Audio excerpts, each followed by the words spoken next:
cordiale saluto e ben ritrovata Simona Liguori, consigliera regionale del Friuli Venezia Giulia. Parliamo di sanità. Innanzitutto buon pomeriggio e ben ritrovata consigliera. Cosa dobbiamo dire? Insomma, si sentono tante voci, chiaramente dall'opposizione. Invece cosa si vede per quanto riguarda questa sanità in Friuli Venezia Giulia?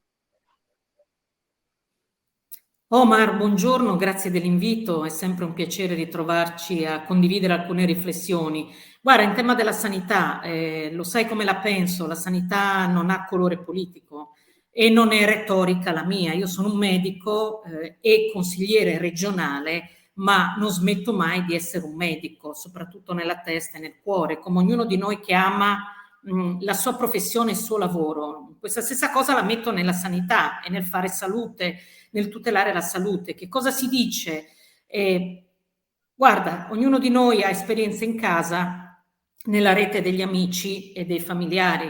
Basta vedere o andare anche fuori da un ospedale e vedere le persone che entrano ed escono, cioè c'è un malcontento generalizzato da parte delle persone, dei nostri concittadini del Friuli Venezia Giulia su come sta andando la sanità. Liste d'attesa che sono inscalabili, è una montagna che diventa sempre più alta, moltissimo il ricorso da parte degli utenti, dei cittadini e delle cittadine a mettersi la mano in tasca e a pagare ovviamente gli esami, perché è chiaro che quando hai un sospetto o da fare un controllo o altro, Omar, se vedi che il CUP ti dà dei tempi di mesi e mesi o di anni, metti la mano in tasca, paghi il privato oppure vai fuori regione. Quindi c'è questa percezione da parte della gente, quindi questa non ha colore politico, la percezione della gente, perché come la gente parla con me, parla con te che sei un esperto della comunicazione o parla con i consiglieri di qualsiasi colore politico. E poi c'è, Omar, il problema del personale che lavora negli ospedali, che lavora nei distretti sanitari, negli ambulatori, nel servizio sanitario della nostra regione, che ricordiamo ci autopaghiamo come cittadini con le nostre tasse, e la fuga del personale, un personale che si allontana dal servizio pubblico perché disarmato dai problemi organizzativi. Quindi in un momento del genere in cui come in questo momento ci sono i soldi, quello che manca è l'organizzazione del sistema sanitario. Ma è dovuta soltanto al fatto che ci sono stati dei problemi legati tipo alla pandemia, oppure in questo momento sto facendo, diciamo, la persona che per la prima volta arriva in Friuli Venezia Giulia, oppure è un problema cronico che si sta portando avanti da anni e si cercano dei rattoppi per cercare di migliorare il servizio offerto? Omar, credo che questo sia un problema che risale negli anni scorsi, questo indubbiamente. La prima cosa, per onestà intellettuale, è un problema generalizzato in tutta Italia, anche nei sistemi europei. È chiaro che a noi ci interessa del Friuli Venezia Giulia, non facciamo discorsi molto filosofici. Allora possiamo dire questo, che la pandemia anche nella nostra regione ha lasciato il segno, ma forse ha messo in evidenza quello che non va. È come quando arriva l'acqua in casa, te la ritrovi, come ce la siamo ritrovata anche noi negli anni passati nelle valli del Natisone, e quando poi ti porta via tu dici, beh, quella roba lì la posso riparare, quella cosa lì la miglioro, la ottimizzo. Dopo una disgrazia ci deve far pensare, no? Perché non succeda più.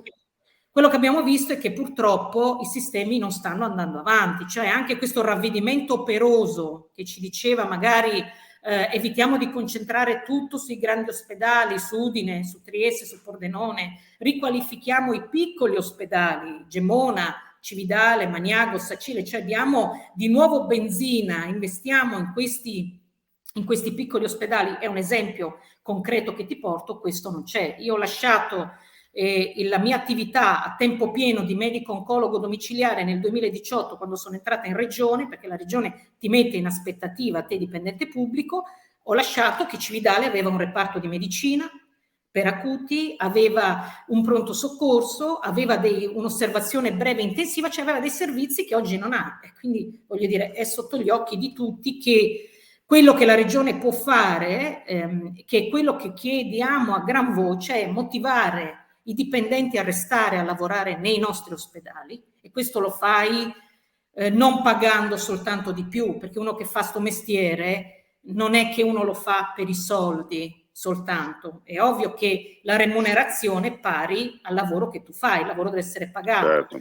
ma soprattutto coinvolgi di più chi lavora nei reparti, nelle scelte organizzative. Signori, coinvolgete di più chi lavora. Se tu gli chiedi a chi lavora una soluzione, te la dà, perché vuole lavorare meglio nel suo posto di lavoro. Quindi evitare la fuga dei sanitari si può e si deve assolutamente, rimotivando le persone, inserendole poi in un'organizzazione che deve essere rivista in qualche modo. Non parliamo di filosofia, Omar, parliamo di cose che possono essere fatte nel Applicate, no? Quelle che si possono applicare poi effettivamente sul campo.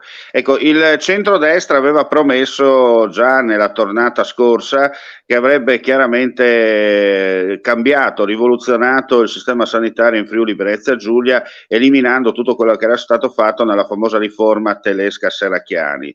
Poi di mezzo, come abbiamo detto, c'è stata la pandemia, però quello che, almeno quello che risulta in giro, fino adesso sono state fatte soltanto, diciamo così, promesse elettorali, nel senso che si è parlato tanto, ma in pratico non si è messo in campo nulla, cioè è stato fatto meno di quello che la gente si aspettava. Chiaramente, come ha sottolineato Simona Liguori, un conto è fare la propaganda politica, un conto è poi mettere in pratica quello che è la realtà del territorio, perché ci sono difficoltà, non è così semplice e non si ha la bacchetta magica per cambiare dall'oggi al domani. Però chiaramente la domanda nasce spontanea. È vero che c'è stato qualche problema in mezzo, qualcosa che ha rallentato il tutto, però ripeto, la sensazione è che fino adesso sono state fatte soltanto chiacchiere, ma effettivamente di messa in pratica 0,5 viene da dire. Credo che mentiremmo se dicessimo il contrario, Omar, soprattutto perché poi sai che ciascuna regione aderisce anche a delle, come dire, delle organizzazioni dei sistemi sanitari, cioè c'è ad esempio anche la scuola Sant'Anna di Pisa che fa quell'indagine che si chiama il bersaglio, per capire tu come regione quanto vicino vai ad essere a bersaglio. Noi abbiamo il discorso dei tempi d'attesa, le prestazioni lasciate indietro in tempo Covid, perché non siamo più in emergenza, quindi la gente dice, boh, posso capire, siamo in Covid, siamo in emergenza, si allungano le liste, ma usciamo dall'emergenza, siamo usciti dall'emergenza, liste sempre uguali sono.